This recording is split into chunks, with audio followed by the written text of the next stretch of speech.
At 4 a.m., the house on King Road should have been quiet in the way college towns always are. Lights off, music faded, the last rideshare's gone. Instead, something unthinkable was unfolding behind its doors. Inside the off-campus home near the University of Idaho, for students, friends bound by classes, parties, and plans for the future, were in their bedrooms, asleep. By sunrise, all four would be dead. The town of Moscow woke to a nightmare it couldn't explain. Police tape cordoned off a neighborhood usually filled with laughter and late-night footsteps. Parents flooded group chats. Students refreshed news feeds in disbelief. How could a crime this brutal happen here, of all places? The victims were discovered hours later, each attacked with a knife in what investigators would later describe as a targeted, vicious assault. There were no signs of forced entry, no immediate suspect, no clear motive, just questions, far too many of them. Word spread quickly, for young lives stolen in their sleep. Within hours, national media descended on the quiet college town. Helicopters circled overhead. True crime forums exploded with theories. Was it a random intruder? Someone they knew? A stalker who had watched the house for weeks? Police urged calm but admitted little. They confirmed the victims were likely asleep when the attacks began. That detail alone chilled the country. The idea that someone could move through a home, room by room, unnoticed, then vanish, turned fear into obsession. For weeks, the case stood frozen in uncertainty. No arrests, no weapon recovered.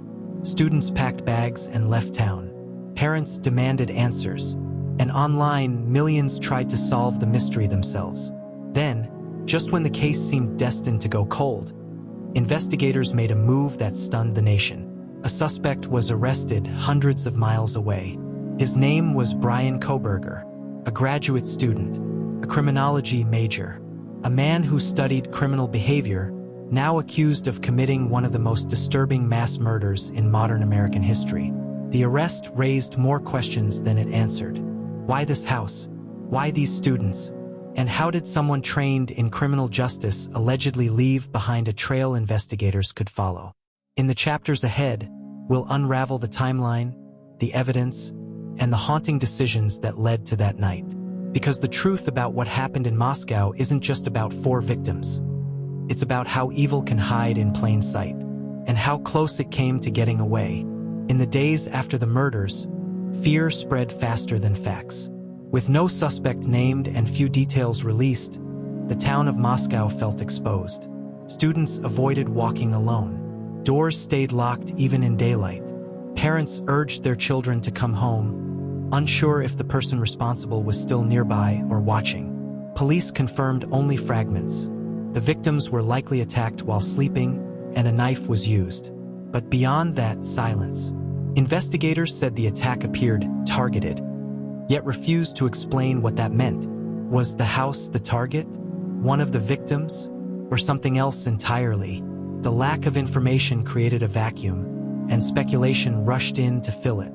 Online sleuths dissected everything. Floor plans of the house circulated on forums. Social media users analyzed party photos, Venmo transactions, and Instagram comments, searching for hidden clues. Innocent friends were accused. Ex-boyfriends were scrutinized. Neighbors were doxxed. Meanwhile, detectives worked methodically behind the scenes.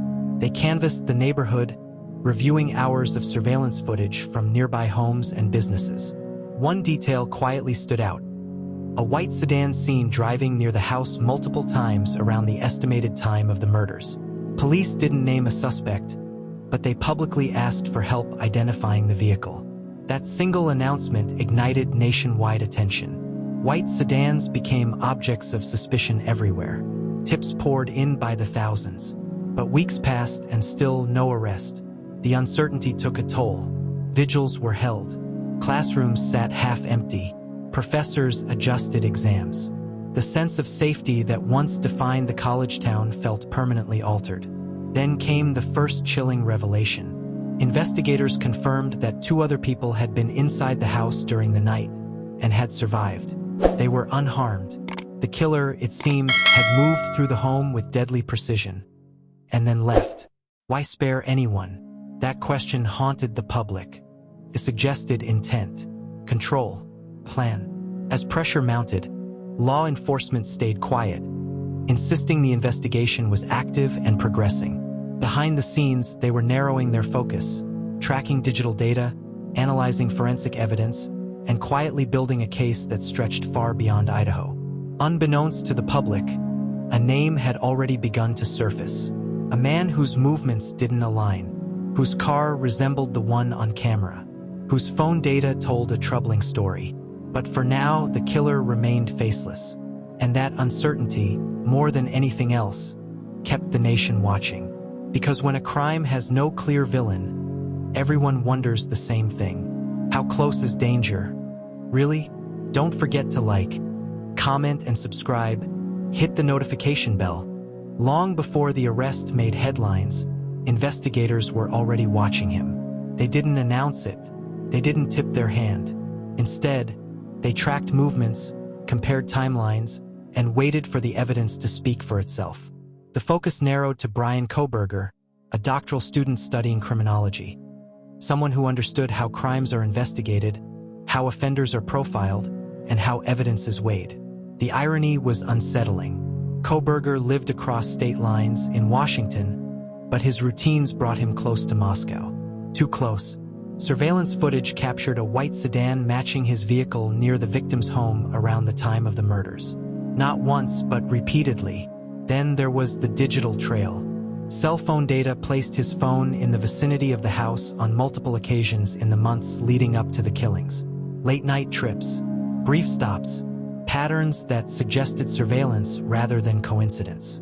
On the night of the murders, his phone went silent, powered off or placed in airplane mode, before reappearing hours later, miles away. To investigators, that silence spoke loudly. As the pieces came together, authorities followed him across the country. During winter break, Kohberger drove with his father from Washington to Pennsylvania. The road trip raised red flags. Why leave so suddenly? Why cross multiple states so soon after the murders? While the public debated theories online, law enforcement was collecting DNA, reviewing purchase histories, and scrutinizing academic writings. Every step was calculated. This was not a rushed arrest, it was a trap slowly closing.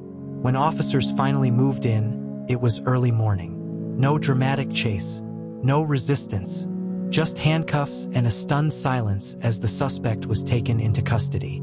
The announcement sent shockwaves nationwide. How could someone studying criminal behavior allegedly commit such a crime? Had he believed his knowledge would protect him? Or had obsession overridden caution? Friends and classmates struggled to reconcile the accusations with the man they thought they knew. Quiet, intelligent, unassuming. Yet investigators alleged something far darker beneath the surface. As details emerged, one truth became clear. This wasn't a random act of violence. It was methodical, calculated, and chillingly deliberate. But motive remained elusive. Why these 4 students? Why that house? And why leave behind just enough evidence to be found? In the next chapter, we'll examine what prosecutors say happened inside the home, and the single piece of evidence that may decide everything.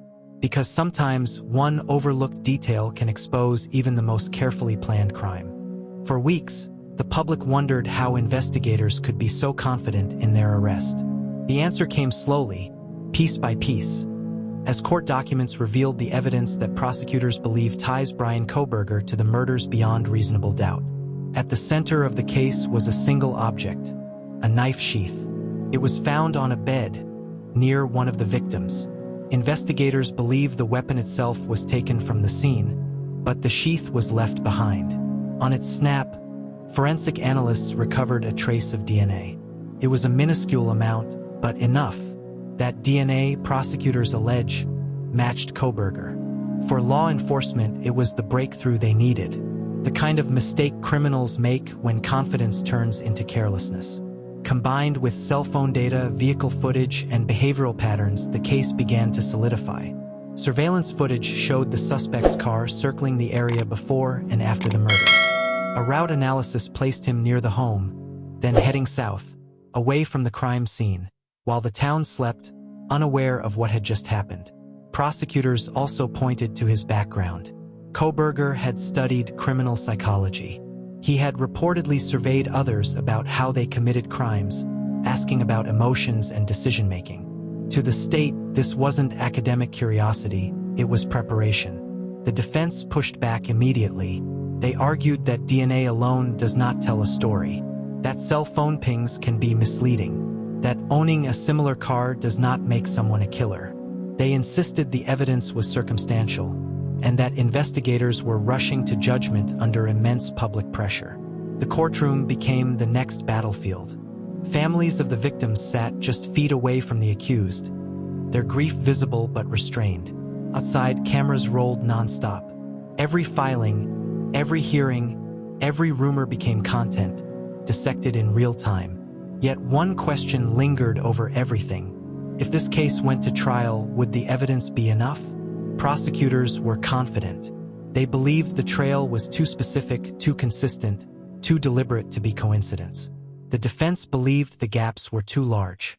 And between those arguments stood 12 future jurors, people who would have to decide whether the story the evidence tells is truth or assumption. As the legal fight intensified, the nation waited, because the outcome of this case would decide more than guilt or innocence. It would determine whether one of the most terrifying college town murders in history finally had an answer. And in the final chapter, we confront the question that still haunts everyone.